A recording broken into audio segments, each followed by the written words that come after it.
Hello friends, good morning. तो सकाल सकाल शीत लगुଥାଏ बहुत कष्ट उठिली उठिकी गदली गाधे फ्रेश हो आसली। गाधी सारा पर देखली बोऊ बनी पखाड़ भात को माछ भजा, बीम्स भजा, शाग भजा। उफ बाडे की पखाड़ लेंबू पियाज लगे खाईदेली। काकी बाड़ी को आसली। आसला पर देखली फ्रेश फ्रेश परिबा बैगण बाड़ी देखी छोट छोट बाड़ी बढ़िया लगिला। तो बोऊ मत टमाटो देखी था गचरे देखली आंब है। बोऊ कहला तू आस बाड़ी में कौन लगे तू देखू।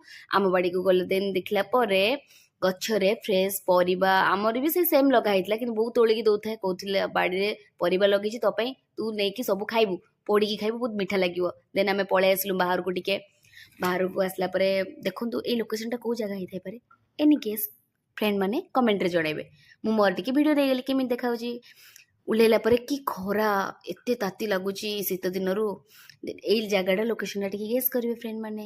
ଦେନ୍ ଆମେ ପଳେଇ ଆସିଲୁ ରେଷ୍ଟୁରାଣ୍ଟକୁ ଖାଇବା ପାଇଁ। ବୋଉ ସହିତ ଭିଡ଼ିଓ ନେଇଗଲି। ତାପରେ ଚିକେନ କଷାକୁ ଭାତ ବାଡ଼େଇକି ଖାଇଲି ଚିକେନ।